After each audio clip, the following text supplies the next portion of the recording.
All right, We Make Movies Film Geeks podcast, episode number 81.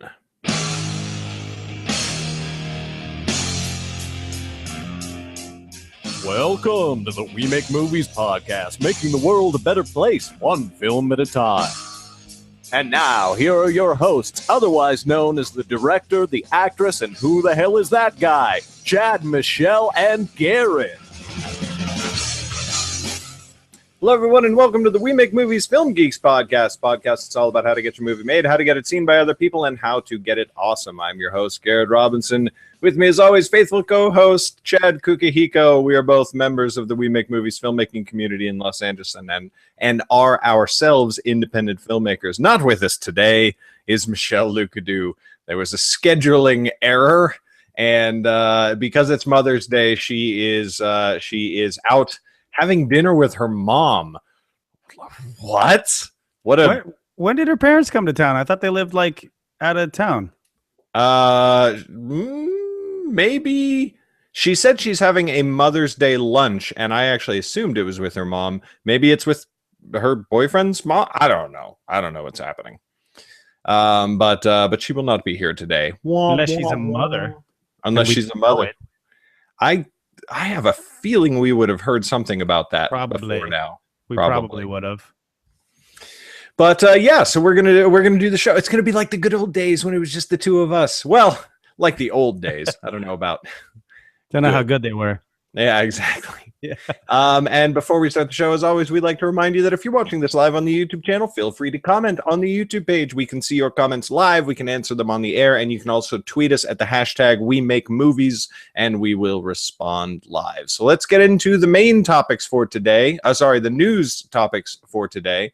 I'm quite excited about this. We got the first images from The Hateful Eight, Quentin Tarantino's next film. You know, we've talked about it on the show a little bit. And mostly they're all character portraits. And then there's a couple photos on set of like Tarantino working with the actors. And so I didn't know this, but the film's set about a decade after the Civil War, the American Civil War, and follows two men who are transporting a female prisoner across the country. And when they're snowed in at a stagecoach waypoint with a bunch of other miscreants, and presumably a lot of people get killed extremely violently.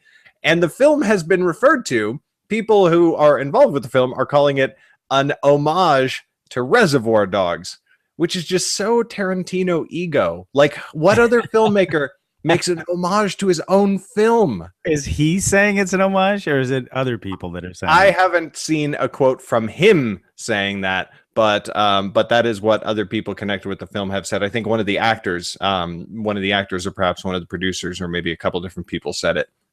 But because that would be, you would be absolutely right if Tarantino ever said that. Yeah, that would be. He probably said it in private, and they're just relaying it. What I do like, or what I find interesting, I guess, about the film is that, you know, we have talked on this show a bit about the whole ageism thing in Hollywood. Like, past a certain age, it's like practically impossible. Almost everybody in these pictures is old, you know, middle age or older, the men and the women, and they're like a bunch of old graying Western gunmen and women. So I'm pretty excited to see it. Check out the images. You can find them online. Just look for the Hateful Eight images. It looks like it's going to be fun. I'm looking forward to this one. If you put a link into the thing, I'll make sure that the link is in the. So if you still have that link handy, I can put it in the show notes. I will find it while you tell us about something awesome. Excellent. So Benedict Cumberbatch, I'm sure everybody already knows he's going to be Stephen Strange in the Doctor Strange movie. It's going to be coming out in November of 2016. They start shooting in November of 2015, and Cumberbatch is apparently has committed to get all swole up. Apparently, he's going to be training and eating a ton. I assume he's got a very high metabolism, because I don't think I would have to eat that much more than I regularly eat. But he's going to have to eat a bunch and train a bunch before this show starts production in November. And he's done it before. He did a lot of training when he played although I don't want to mention the character's name, but the character that he was in the second Star Trek film, in case you have not seen it yet, he had to bulk up for that character, so he's already familiar with the process. But he says it never really lasts very long, so he'll do it, and he'll shoot the movie, and then he'll go back to being the size that he normally is. So all you ladies who like to see a big buff Cumberbatch, you're welcome, as if I had anything to do with it. That's interesting.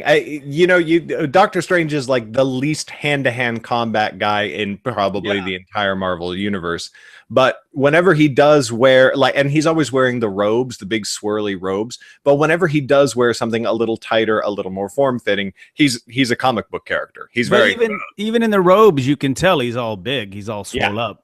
Even though he's not like strong or anything. He's just a magic guy, but he looks big. He looks buff. Which just makes you wonder, what's Doctor Strange's, and I mean actual Doctor Strange's routine? He gets up in the morning, he meditates, he travels to another dimension to investigate dark doings, and then he hits the gym, and he's just in there pressing weight. Maybe he hits the supernatural gym. Maybe he hits in the spirit world, on the astral plane. Yes, absolutely. Exactly. It's probably a lot more effective. Oh, fantastic. In other comic book movie news, the Captain America movie, we have a new update on that. This is cool. Apparently, from everything that I'm hearing, this is going to be like a miniature Avengers film, by which I mean that there's going to be a lot of superheroes in it. We already knew, and we talked on about this on the show before, Iron Man's going to be in it, so that's one. Falcon, we could have assumed he was going to be in it, but that's now confirmed. He was in Winter Soldier, so that makes sense. Same deal with Black Widow. Then we found out in Avengers 2 as well. He's in Ultron, Age of Ultron as well.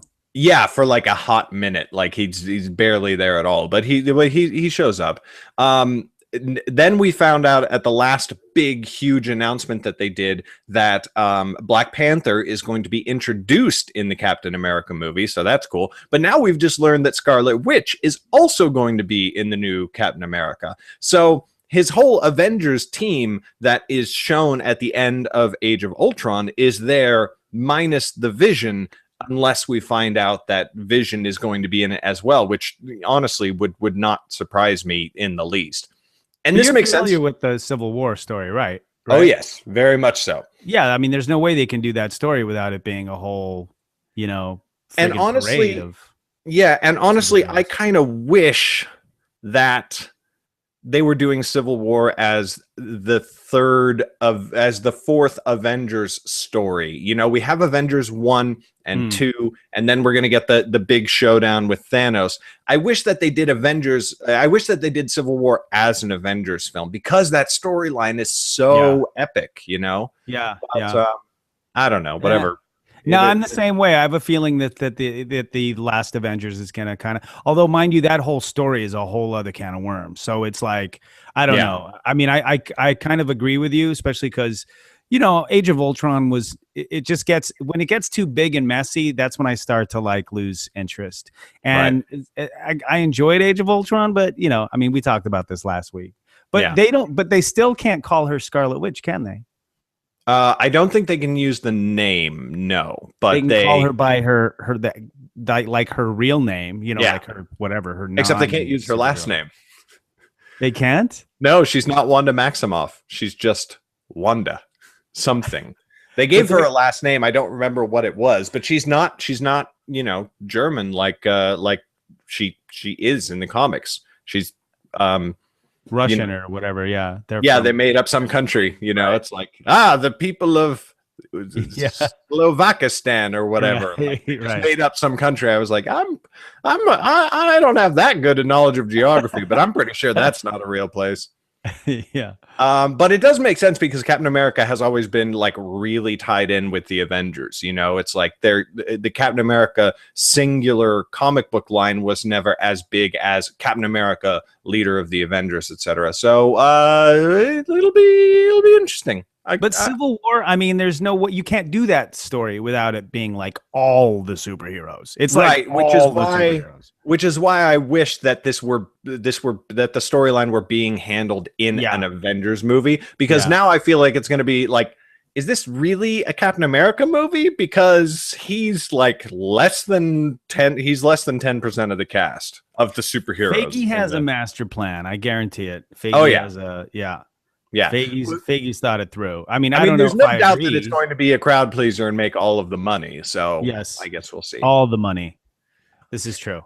Why don't you tell us about your next segment? This is cool. If you have not cut your cord yet, now is the time. 2015, everybody says so all over the interwebs.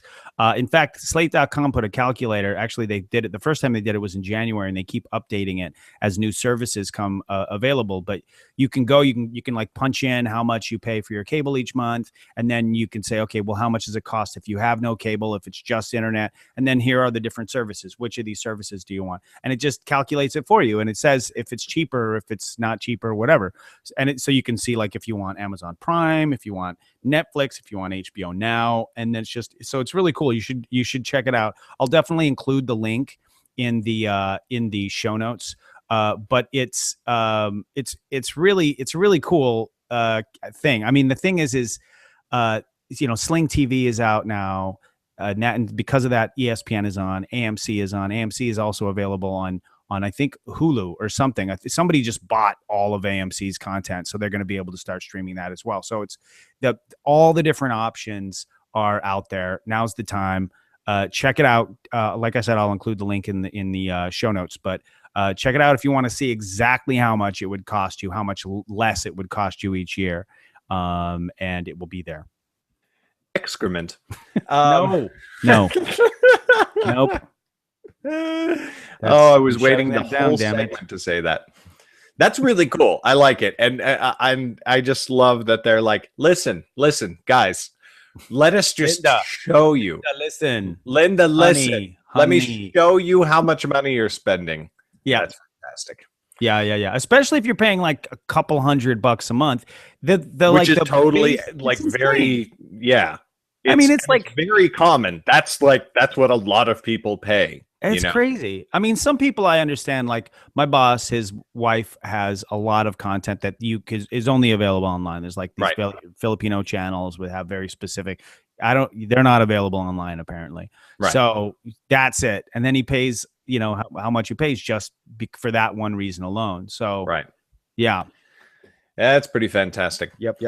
All right, returning to the world of comic book movies, I just realized we always, for anybody listening or watching, we always organize the segments like in order and everything. I totally didn't do that. Would have made total sense to have all the comic book segments right together. Didn't do it. Professionalism. See what happens when Michelle isn't with us. Yeah, see, Michelle is the one who brings the professionalism. Definitely. Yep. So I think because she makes us feel like we have to be professional. I think that's what it is. Yeah, possibly. Yes. How much do you know about Suicide Squad, the movie? I don't know anything about it. I mean, I've just seen if what they're putting together on Arrow is anything, then I've seen that much. I've seen those episodes of Arrow. Well, Suicide Squad, I feel like this movie is set up to suck. One way or another, it is going to be a failure. It is either going to be a failure commercially, or it's going to be a failure to the comics and the fans. And if it's a commercial success, it will be a horrible blow to the canon of the comics. And if it stays true to the comics, it will be a box office disaster. For anybody who doesn't know what the Suicide Squad is, it's a team of bad guys used by the government, let out of Arkham to this is a scenario only comics could dream up. It's like, go and do this very dangerous, deadly mission for the government, and we will, ease off on your prison sentences. And the people in the squad include people like the Joker. The Joker has millennia of prison time. Like, what are they gonna do? Are they gonna let him out of jail at some point? Like, it's just completely insane. God. Would supervillains even go for this? Who cares? It's comics. It's a comic book storyline. We've seen this kind of storyline in films and books before. So, okay, fine. I get it. Marvel had a somewhat similar thing, but they had it with villains like Bullseye, who it's like, really, he's a small-time crook. Like, he's not a mass murderer. Anyway, all of that aside, the Joker the Joker. This whole film basically hinges on the Joker, and the Joker is probably the most evil villain in comic book history. I mean, I don't think that's much of a stretch in terms of pure evil. You know what I mean? Like just that's up to interpretation. I mean, what is evil? But it's also like in light of Nolan's Joker, it's going to be, I mean, what are they going to do? Just toss that whole thing out the window? Well, it's going to be played by Jared Leto, and he doesn't look anything like Heath Ledger's Joker. So I don't know if it's just a cosmetic thing or whatever, but like he's right up there with Carnage. But he's had way more development than Carnage has over the decades. So I think that he's worse than Carnage. And he's psycho. He's a psychopathic, cold-blooded killer. He'll kill anyone at a moment's notice. He just wants to watch the world burn, you know, as Michael Caine said. So he's either going to be that way in the movies, and I don't think audiences will like that or want to root for him in any way. Like, he can't be a Walter White or like one of these gritty and flawed but ultimately relatable characters. Like, that's not the fucking Joker, you know? You see who's playing Lex Luthor? What's his face? Jesse Eisenberg. Jesse Eisenberg. That is correct. Oh my goodness. I mean, plus it's going to be, I hope these guys are getting paid obscene amounts of money, because this just looks like a cluster. Yeah. It just looks like the biggest, stinkiest cluster turd that's ever going to hit. I mean, ever since The Last Action Hero. I mean, that's what it looks like. And all of it happening in a world where Ben Affleck is Batman. And I'm just sort of like, so what they're probably going to do, because they're filmmakers, this is Warner Brothers, they're probably going to show us a Joker that's nothing like the Joker from the comics, who's like some guy who's been misunderstood this whole time. And that will ruin my favorite DC character. Now, granted, I don't like DC very much, and I don't even, I don't read Batman or Superman, but like I have read some storylines and everything. And the Joker is one of the best things they've got going for them, and they're going to screw it up, or they're going to stick with the Joker, and I think it's going to be a tremendous box office disaster. But you see who the writer-director is? No. It's David Ayer, who did End of Watch, and he did Fury. Oh. And which is interesting. I mean, I liked Fury. Those two movies is really interesting. Just those two right next to each other. Huh. Yeah. I liked Fury, but I thought it was kind of rambling. And End of Watch, same thing. I thought as a filmmaker, I thought it was really interesting to watch, but I didn't get it. Like, I just didn't in either situation. It didn't really. So I'm curious. Like, this is just gonna. I don't. It's such a gamble. I'm curious how much money they're putting behind this. I think it's going to be the last nail in the coffin. I just think that like their cinematic universe is just teetering, and I think Suicide Squad. I don't think Batman versus Superman is going to help, and I think Suicide Squad is going to be like, okay, DC, like sit back down and reevaluate your life, and then reboot. And is it all the same studio? That's the question. Like, it's all Warner Brothers. Damn, they're going to lose so much money. Wow. They are going to lose so much money. I mean, if all these movies come out and they're really great, then great. I don't want movies to suck, but I just don't think it's going to happen. They don't have a unifying, they don't have any one person, even if that person was talentless. You know what I mean? Right. They don't really have a person who controls all this. I mean, at least as far as I know, it's just kind of a mess. Yeah. So, Marvel has Feige, and even if Feige was a talentless piece of turd, which I don't think he is, but clearly other people, there are some people who believe that his stuff isn't good. At least he has a unifying vision, and at least there's that. But this is just, it's crazy. They're just like grasping at straws. I mean, it's not even. They're just trying to copy Marvel's game, but they don't understand what Marvel's game actually is. Yeah, it's like and Warner Brothers is going to lose so much money on this. Yeah. It's going to be welp. It's their money. What their can money you to do? lose, right? Exactly. Well, speaking of money, yes. I was wondering, when I discovered recently that video games have been outperforming movies and music for a long time. I didn't really know that. I decided to go back and do a little bit of digging to find out how that happened, why that was, and I found a really good article that was. I found a series of different articles, but one had a really good Fast Company back in 2013. One of the writers, Anya Kamenetz, I don't know if I'm pronouncing her name correctly, but maybe I don't know. But anyway, Anya Kamenetz. Mispronouncing things is what we do. That's our thing. I don't know where I would find it. I guess I would have to find an interview with her to see somebody, but then they could have screwed it up. Anyway, she did it. She brought together some sort of video game experts to try to figure out why. It's been since 2008, by the way, that video games, and this was not in that article. This is something that I've discovered elsewhere, but it's been since like 2008 since they were on the same level. But ever since then, after 2008, video games have been a lot, people have been paying a lot more. And like, for instance, back in September 2013, the 14th installment of Grand Theft Auto came out, and they made in 24 hours, the first 24 hours on the market, they pulled in $800 million. That's almost $1 billion in one freaking day. I mean, that's the kind of money these games can make. And that's like, yep. At the time, that was more money than any film. Sorry, I skipped a jump. It cost them $266 million to make, and at the time, the $266 million was more than they'd spent on any movie except for the third Pirates of the Caribbean. And there are other tentpole projects. There's like there's a bunch of different tentpole projects other than just Grand Theft Auto that make that kind of money.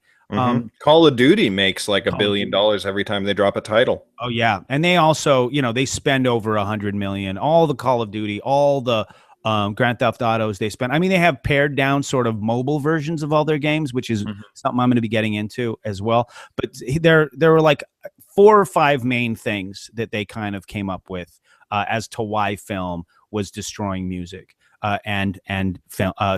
Video games was destroying film and music. One of the main things that they mentioned was pirating.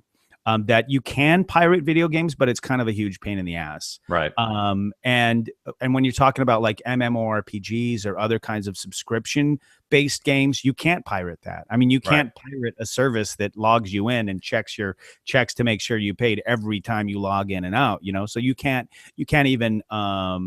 So torrenters and other types of pirates, they can't take any of the money. Yeah. It's just it all goes to the companies. Another main point that they made was that even though video games cost more than a movie, like a new video game costs like $60 to $80, they take up a lot more time. So because of the amount of time that they take up, it's like going to see like 10 movies, because or even more than that. People spend a lot of time with their games, so they're willing to pay that extra price point. So, like if you're paying $60 to $80 in a movie theater, that might get you through a couple of nights with your girlfriend or boyfriend, with some snacks. That's pretty much it. And then another thing they were talking about was mobile games. That they're so accessible and the price is super, super cheap. So people can get them and they can play them on their devices. Video games, movies, even TV shows, you can watch them on your mobile device, but you gotta, it takes a bit more time. It's not necessarily the kind of thing that you could do in an elevator really quick or whatever. Right. You know what I mean? And then there's also like freemium model games, so that the games that are free and then you have to pay just a little bit to get extra boosts or whatever, go to certain specific levels or whatever. So there's that as well. And then what was really interesting is because this was written like in 2013, which was like pre-Gamergate. One of the things the last thing that they talked about was that the smartest gaming companies were creating content, not just for men and women, but some were targeting straight up women, and so they're going after the full, like 50% of people that play video games are apparently women. So they're going after that market as well. And that because of that also helps overall. So, and one thing that was also really interesting too, is they were saying in this article that, that musicians are making a ton of money. A big chunk of the money that they make, they're making on the road, and that's true about, you know, that's always been that case. But you know, for people that are not, you know, since they're not making a ton of money when they're getting their stuff is being streamed on Spotify and stuff like that, Right. you cannot pirate the live experience. You know, going there and also seeing them up on that stage, that's premium as well. And so you can't, you know, that's one of the things that you know, that are helping the music industry. But I don't know if that really even compares. I don't know if that's getting pulled into the mix. You know what I mean? I'm not sure if when they say that video games are destroying, I don't know if they're actually talking also about concert tickets. Because that would be an interesting thing to know, because when you look at like the biggest bands in the world, and like they can pull in a lot of money in a single night. But then of course a lot of the biggest bands in the world kind of don't necessarily do the touring so much. Yeah. You know, like when U2 announces a tour, it's like a huge freaking deal, you know? But you can only fit so many people into a stadium. That's the thing. Right. You know what I mean? Like that's kind of the difference. So I don't know. Maybe they do take that into account when they say that. I don't know. Anyway, one of the more interesting sort of descriptions, one of the guys that Anya Kamenetz, whatever her name is, she pulled in was this guy, Jason Della Rocca from the consulting firm Perimeter. And he was mentioning how important sort of the subscription model has become to the video game. He said that like 15 years ago, Korea had pretty much no video games because, like most of Asia at the time, they were just, you know, all the video games that they were getting were pirated.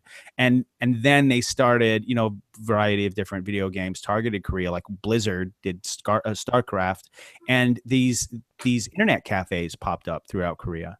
Where you could buy like some internet time, and it just got really popular for some reason in Korea. And now Korea has become, and this is a quote from De La Rocca, it's a multi-billion-dollar industry global juggernaut. Yeah. I mean, if you play some of those Blizzard games, some of the competitively, it's like South Koreans are a major force. They're the force. They are the best. There are in StarCraft and Hearthstone and Dota and Heroes of the Storm now, although that's still super new. There are the Koreans, and then there is everybody else. There's there's global, open, worldwide tournaments and invitational tournaments and yada yada yada, and they do not have South Koreans, and the South Korean tournaments do not have anybody from outside of South Korea, because it's a huge deal there. It's more popular than any physical sports in the country. They have physical sports. They have a soccer team that does the World Cup and all that sort of stuff, but just there's no comparison whatsoever. And China is actually trying to get some competitive video game scenes going, and they have a little bit of presence in the game Hearthstone, which I kind of like. That's generally what I stream when I stream games on my Twitch channel. But they have a big problem, which is that they're, you know, the way that their government is set up and everything like that. It's hard to get and play games, you know, like they don't have a culture that supports it. So when they're recruiting people for their teams, it's like, how do we find people who are good at this game? Well, I don't know. Like, it's illegal for most of them to own it. So we need to find the people that are like pirating it. It's a very bizarre thing. So they do have some presence in it, and when the people actually get on professional teams and whatever, they're generally very good, because, you know, they sit there and that's all that they do. But South Korea is a huge thing in terms of the broader point of like why games are destroying. I think that it is my feeling is that it is primarily the cost versus time ratio. My favorite game last year was Shadow of Mordor. It cost me $50 and I clocked more than 80 hours on it, which is just insane. Like that, like the amount of time versus the amount of money is just like, forget about it. And that was one of the main things that they were talking about. But also, I think the innovation of these mobile games and the fact that you can play them in anywhere. You know what I mean? I think that's also kind of key as well. I think mobile games are becoming a bigger and bigger factor, but they still don't compare to AAA. And the reason is that AAA has been blowing up ever since they started adopting the. I've heard the opposite. I've heard that in the past, like especially in the past year, mobile games are and maybe the person who was telling me this, it was somebody, it was an ad guy. So maybe he was misinformed, but he was saying that mobile is now bigger than all the console games. More people, less money. And the reason that AAA console and computer games have stayed ahead in terms of money is because they're adopting the conventions of mobile games, specifically paying for cosmetics. When you play Farmville, you can farm. Most people know what Farmville is. If you don't, it's a stupid little Facebook video game. It's just horrible and pointless and terrible. But you can farm things like carrots and peas and dandelions and sunflowers.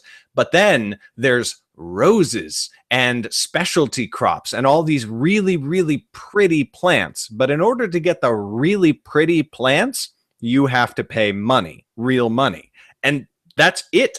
All it is you get a pretty plant on your farm. There's no benefit in the game. There's nothing like that. They've started doing that in mobile games. Right now, the game that I'm playing the most is called Heroes of the Storm, and it's like an arena fighting game. And you can get all these different characters, and you can buy different characters. You can be like, oh, I want that character. I want that character. You can collect all these different characters. But you can also just earn characters by playing the game enough, and you earn points, and you can spend points on characters. But once you own a character, there's all these different skins you can put on it, all these different looks and suits of armor and hair colors and outfits, and you can put them on roller skates and make them look like roller derby contestants and all this stupid stuff. And all of that is paid for. You can only get it by paying for it. So once you've earned the character or paid for it, like $10 for a brand new, really high level character. Okay, so you've paid the $10 or you've earned the points and you've bought it. Then you can get this extra skin, and you can get a special horse for them to ride on, and and you can drop $100 on a character, no problem whatsoever. And there's always going to be a percentage of the population that will do that. Yeah, it's insane. That's hilarious. Madness. I just noticed that we have a comment, but for some reason it's not coming up in my comment tracker, so I'm not going to be able to show it. Ms. Astro Stone said that she cut cable years ago and haven't missed it. She has Netflix, Amazon Prime, and there's all sorts of free streaming sites. It's kind of a jump back. Obviously, it's not on this particular topic, but yeah, I concur. I cut mine actually 10 years ago this month. 10 years ago in May. Yeah. Yeah, we've cut ours, and we didn't miss anything except for HBO, and now we don't miss that anymore. So yeah. Anyway.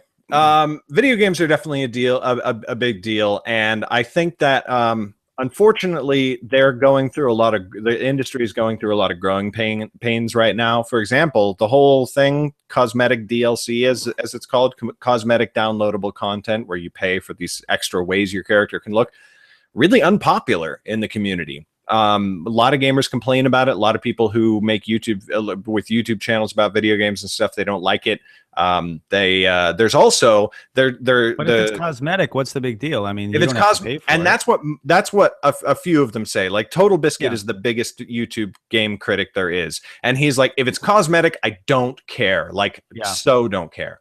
But what is a much more legitimate complaint, and that they have been kind of up in arms about, is you can't get here. We've got this brand new game. It's a game, and here's what it is. It's a role-playing game, et cetera, and you get to the thing, and here it is on day one for $60, which is the average price of a video game. $60 for a big AAA release. Okay.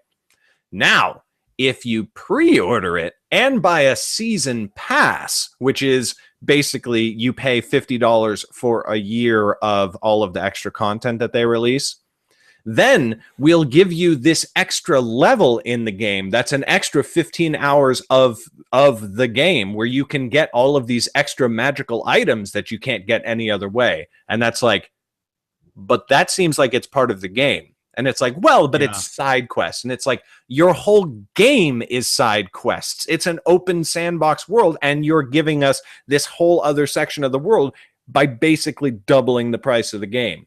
So which game is that they're that is doing The that? most recent one that famously got a lot of flack for doing that was, oh shit, what was it? The second Arkham video game Batman game. It was Arkham Asylum was the first one, and then I think Arkham Arkham Origins was the second one. And that had an entire, you could play the game, you could play the game through and all of these extra side quests as Catwoman in addition to Batman. It was like, before you could play as Batman, but now you can play as Catwoman. How much would you have to pay to get an extra like $40 to $50? That sucks. That's ridiculous. Yeah, exactly. Yeah. Now you can still make the argument that the how much you pay versus how many hours, especially if you can play the game twice as Batman and Catwoman, you can still make the argument that, yeah, okay. But at the same time, like a lot of people can't just drop $120 on a video game. You know what I mean? So it has some growing pains to go through, but they're doing what makes them money, and they're very good at making money. Yeah. Yeah. It's funny though, they don't get a ton of respect. I mean, it's like the fact that music and film are so much more sort of prestige. There's so much more sort of prestige in it.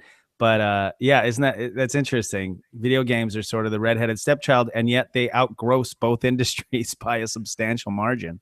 What I think is funny is that they are less extreme on both ends. And what I mean is that if you're a successful musician, and I mean a successful musician, people are like, oh, well, you're a god. Like you're a celebrity and you're rich and they love you and everybody wants to be you and be with you and talk to you and et cetera, et cetera, et cetera. Whereas if you're like a struggling musician, if you're like, I want to be a musician, then people are like, okay, kid, great. Whereas I feel like in video games, if you're like, I want to grow up and be a video game designer, people are like, oh, that's a growing industry. That's great and everything. But if you become a successful video game designer, you're like, yeah, I design video games. And they're like, cool, that must be exciting. And you're like, actually, I made Call of Duty and I'm a fucking multimillionaire. So how are you doing, Chad? How's this high school reunion treating you? Yeah. Anyway, it's fun stuff. Yeah, good stuff. Good stuff. It's interesting. Yeah. All right. Well, that brings us to the end of the show. It's a shorter show today, obviously, because Michelle is not here. But we end, as always, with community news. First things first, I'm the realist. No, whether you're watching us live on YouTube or you listen to us on iTunes, please go and rate the show. Thank you. Please go and rate the show on iTunes. Look up the show and give us a rating. We appreciate 5 stars, but of course we want you to be honest about your 5-star rating. But that helps us get discovered by other people, helps grow the listenership, et cetera, et cetera, et cetera. This Wednesday is the Writers' Workshop at We Make Movies. 7:30 p.m. at the Theater Asylum in Hollywood is the Wednesday Writers' Workshop. It's our sort of flagship event when writers bring in scripts and have them read by members of the community and open it up to the community for critique. It's always a lot of fun. We hang out afterwards and everything. So come on by Theater Asylum, 7:30 p.m. in Hollywood. And finally, We Make Movies is the only community, the only filmmaking community that we know of that is completely supported by its members and the surrounding community. And we do that via patreon.com. It just flows naturally now. I don't even have to think about it. It's fantastic. Patreon.com is where you can voluntarily support artists that you think are cool and whose work you want to help make possible. And all We Make Movies events are paid for by our Patreon supporters, and they're awesome because of it. And we actually make extra cash that goes into a rolling production fund to fund films by the community, which is obviously a fantastic thing. So if you want to, pop on over to patreon.com/We Make Movies and become a patron. You get all kinds of extra cool stuff, helpful things to you as a community member. There's a whole list of things that you can get. It's all pretty fantastic. So check it out. Patreon.com/We Make Movies. We have a fantastic comment here. Did you see that one? Should I even mention it? If you want to, I didn't see it. Comment by Young Splashy. These nuts. Do you watch much Vine? Do you spend a lot of time on Vine? No, not really. I mean, I watch Will Sasso's, but that's pretty much it. Yeah, D's nuts is a big thing on Vine right now. D's nuts is a big thing everywhere. Oh, really? Okay, good. Yes. I only see it on Vine. Oh. But yeah. So as always, we end the show with things to know. I have a cool thing to know. A cool thing that I want to tell people about. This is very cool. A few days ago, I have my own Patreon page for my YouTube channels. I have 3 different YouTube channels with varying degrees of posting to them regularly and quality of content, but 3 YouTube channels. And the thing is that's a lot of time investment for me. So I started a Patreon page, and I was like, if people want to help me make my YouTube worthwhile, then they can contribute. And if not, no big deal. Now, every time I get a new patron, Patreon sends me a little email. Hey, blah, blah, blah, supporting you for so-and-so dollars a month. I was like, oh, thank you. And I usually send them a nice little message like, thank you so much for becoming a supporter. You're awesome. Da, da, da. So I get an email one day. It's from Patreon. I'm like, oh, cool. I open it up. Hank Green has become a supporter on Patreon. And I'm like, what? So I clicked through, and it's his account. And I'm just like, wait. What? And it was actually definitely him. So I made a YouTube video about it, and I said, I don't know how he knows. Why? How did this happen? Did he just look through people that are following him online? Like, what's going on here? And I made a YouTube video about it. And I posted my YouTube. I probably should have started with the things to know, because mine is going to suck in comparison to this. It is actually. We actually should have organized the segments. Yes. So I posted my YouTube video, and then I posted my YouTube video to my Tumblr, because I'm on Tumblr. I'm very active on Tumblr. I like Tumblr a lot. And the title of the YouTube video was, "How does Hank Green know who I am?" And Hank Green found my video on Tumblr, shared it on his Tumblr, and said, oh yeah, I noticed you because you were leaving a lot of helpful comments and da-da-da-da-da-da. And then he said, everybody should follow Garrett because he's an excellent vlogger and writer. And he also remembered that I met him at VidCon last year and gave him a book. So I was just freaking out. And everybody that I know who follows Hank on Tumblr was just like, Garrett, oh my God. Yeah. And then I woke up this morning and I had an email from him. So I'm just sort of like, I died. I am actually dead. I am dead right now. These are the last involuntary muscle spasms before my body collapses. So, Chad, things to know. When you sent me that text last night, I was like, oh, cool thing from Garrett. What's this? What? Yeah. Hank Green, what? And I saw him commenting on your chain there. I was like, holy shit, that's amazing. Yep. That's awesome. Yep. So my thing to know is nowhere near as cool. It is cool, but it's nowhere near as cool. It is still a thing to know.